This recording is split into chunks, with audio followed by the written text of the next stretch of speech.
तो आज बात करने वाले हैं BTTS के टॉप 10 पावरफुल वॉरियर्स की। वैसे आपको रैंकिंग जानकर काफी निराशा होगी क्योंकि शायद आपके कई सारे फेवरेट कैरेक्टर्स इसमें मिले ना, क्योंकि ये जो रैंकिंग है जैसे ही अपने ज़ाओ यान की फाइट हुन टिआनडी से खत्म होती है, ये उस समय की रैंकिंग है। उसके बाद की बात अलग है कि ज़ाओ यान ग्रेट 1000 वर्ल्ड में जाता है और कितना पावरफुल हो जाता है, पर ये रैंकिंग BTTS के एंडिंग के पास की। तो शुरू करते। तो 10वें नंबर पे अगर हम बात करें पावर लेवल के हिसाब तो मैं ज़ाओ को दूंगा, क्योंकि जैसे ही ज़ाओ यान ने अपने डाउडी ब्लड लाइन को एक्टिवेट किया था, इसका पावर लेवल बढ़ के डाउशिंग 8 स्टार के पीक पर पहुंच गया था। और क्योंकि इसके पास बीस्ट बॉडी भी है, तो बाकी भी जो क्लैन के लोग हैं जैसे कि लिन क्लैन वगैरह के यानी उनके लीडर्स, हालांकि वो लोग भी डाउशिंग 8 स्टार पे ही रहते हैं, पर ज़ाओ को टक्कर नहीं दे सकते। और इस समय तक न तो जुनेर न तो काइलिन डाउशिंग 8 स्टार पे रहते हैं। और क्योंकि ज़ाओ के पास 7 कलर्ड पाइथन भी रहता है, तो इसके पास एक खुद ही इननेट टैलेंट रहता है। तो ये तो हो गई ज़ाओ की बात। अब हम बढ़ते हैं 9वें नंबर पे। यहाँ पे आता है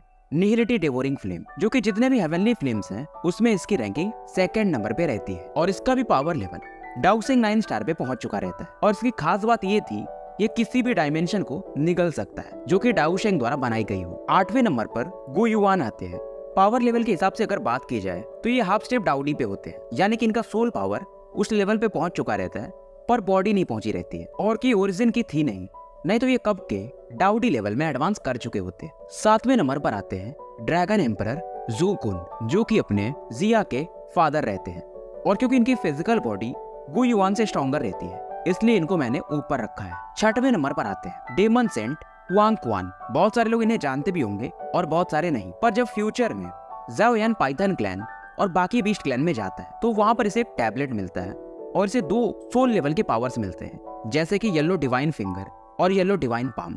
ये चीज इन्हें डेमन सेंट हुआंग क्वांग ने दिया था, और हुआंग क्वांग ने सबसे पहले ज़ाओ यान को बताया भी था, क्योंकि ये खुद हाफ स्टेप डाउडी लेवल पर थे और ये डाउडी पर जा नहीं पाए थे, क्योंकि इनका मानना ये था कि इस दुनिया में कोई तो चीज है जो कि मिसिंग है।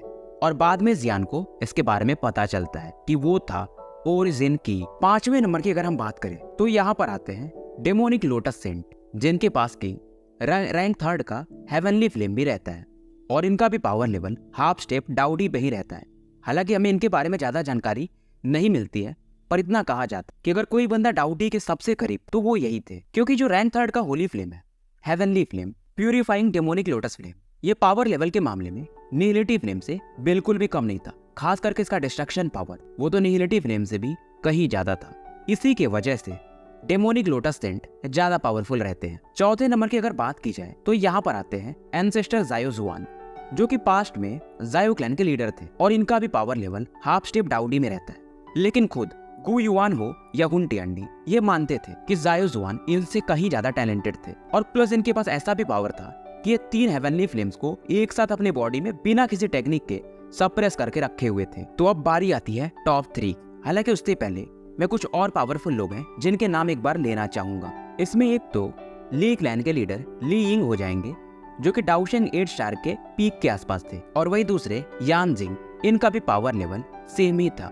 और अगर बात की जाए काइलिन और जुनेर की, तो शायद इनका पावर लेवल उस टाइम डाउशिंग 7 स्टार पे रहता है। तो अब बढ़ते हैं टॉप 3 की तरफ। तो तीसरे नंबर पर आता है हुन टिआनडी, यानी कि हुन क्लैन का लीडर, जिसकी जो डाउडी बॉडी थी उसे हम ब्लड डी भी कहते हैं, और इसका पावर लेवल डाउडी लेवल पे रहता है। दूसरे नंबर पर आता है ज़ाओ यान, और ये भी डाउडी लेवल पे पहुंच जाता है, और इसे लोग प्यार से फ्लेम डी डाउडी भी कहते हैं। और पहले नंबर पर आते हैं टाओशे एंशिएंट गॉड, जिनसे इनहेरिटेंस हासिल करके अपना ज़ाओ यान डाउडी लेवल पे पहुंचा था। हालांकि फ्यूचर में रैंकिंग बदल जाएगी जब ज़ाओ यान ग्रेट 1000 वर्ल्ड में जाएगा, लेकिन फिलहाल तक यही रैंकिंग है। उम्मीद है आपको पसंद आया होगा।